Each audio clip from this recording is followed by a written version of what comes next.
Welcome to Scrum Masters Elite_UK. Subscribe to the channel to follow rugby analysis, Mexted, Rennie and Vaa'i tactics. The sharing by former All Blacks player Murray Mexted about the possibility that coach Dave Rennie might use Tupou Vaa'i at left flanker instead of centre, as initially predicted, is in my view not simply a debate about who plays where. Behind these comments lies a broader tactical approach, a philosophy of team building, and a perspective on elite rugby that is worth reflecting on. What first caught my attention is how Mexted does not only look at Tupou Vaa'i's individual ability but places him within the overall structure of the team. He does not deny Vaa'i's ability. On the contrary, he highly values his ball skills, physical contesting ability, and competitive spirit. However, he argues that at the international level, a team cannot rely solely on having many strong ball-winning players. To win, a team must also control set-piece situations, especially lineouts and aerial contests. In my view, this is a very insightful way of analyzing the game. In modern sport, an outstanding player is not always placed in the position fans are most familiar with. Coaches must think further ahead.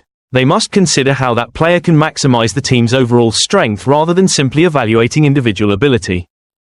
This makes me realize that fans often view football, or rugby, emotionally. We are easily impressed by scoring plays, turnovers, or standout moments. But coaching staff must consider dozens of other factors such as height, physical condition, aerial ability, balance between lines, tactical coordination, and adaptability to different opponents. Another point that makes me think is Murray Mexted's argument about height. He believes Tupou Vaa'i does not have a strong enough physical advantage to become an ideal international centre when facing larger opposition players. Instead, he sees players like Josh Lord, Sam Diari, or Fabian Holland as more suitable for the second row due to their superior height. I see this as a more professional than personal judgment. At the elite level, just a few centimeters can make a significant difference. A taller player may gain an advantage in aerial contests, apply pressure in set pieces, or better support teammates in defense. This does not mean shorter players are less talented, simply that each position has its own requirements. What I appreciate in Mexted's comments is that he always returns to the core question: what does the team need to win? According to him, if you do not win possession, all other tactics become difficult to execute effectively. This is a very practical mindset. In any team sport, possession is the foundation for building gameplay. A technically strong team that cannot retain the ball will struggle to maintain consistent pressure on opponents. From another angle, I also see that Dave Rennie's decision, if Mexted's prediction is correct, reflects flexibility in player utilization. A good coach is not someone who always keeps players in their familiar positions, but someone who finds roles where players can maximize their value within the system.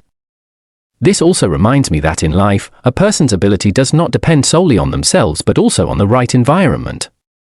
Some people do not succeed in one role but shine when given a different responsibility. Change is not always a step backward, sometimes it is an opportunity to discover potential that has not yet been unlocked. Another detail that particularly caught my attention is Mexted's view that a fair coach does not rely on nostalgia or favoritism when selecting a team. I believe this is a very important principle in professional sport. Past reputation cannot guarantee a place in the present. What matters is current form, tactical fit, and contribution to the team. If a national team relies only on famous names or past achievements, it easily loses competitiveness. Conversely, when all players understand that opportunities are based on actual performance, they are more motivated to improve themselves. As a sports fan, I also remind myself not to rush into judging whether a personnel decision is right or wrong before the match is played.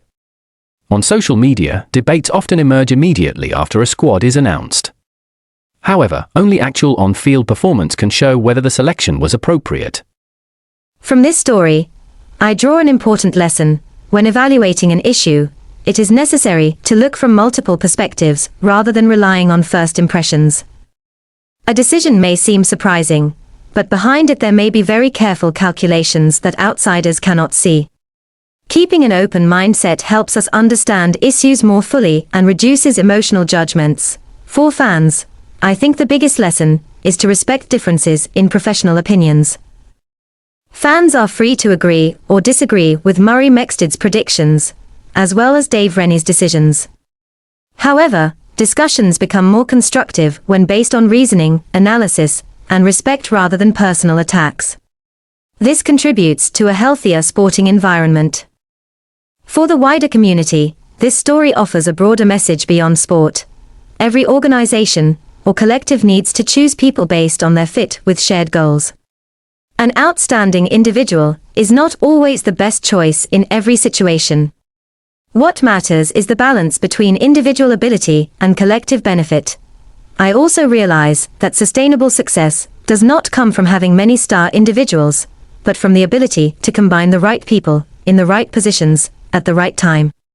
This principle applies not only in sport, but also in studying, work, and life. In closing, I believe Murray Mexted's comments should not be seen as criticism of Tupou Vaa'i. Instead, they represent a professional perspective on optimizing a team's strength. Whether right or wrong will be proven in actual matches, but what is valuable is that such analysis helps fans better understand tactics, team building, and the less visible factors behind coaching decisions. Ultimately, the most important lesson I take away is to always evaluate issues objectively, respect professional expertise, patiently wait for real results, and continuously learn from different perspectives. This is not only the right mindset for following sport, but also a useful approach in everyday life. Scrum Masters Elite_UK says goodbye. See you again for Elite Rugby tactical analysis from Mexted Rennie Vaa'i.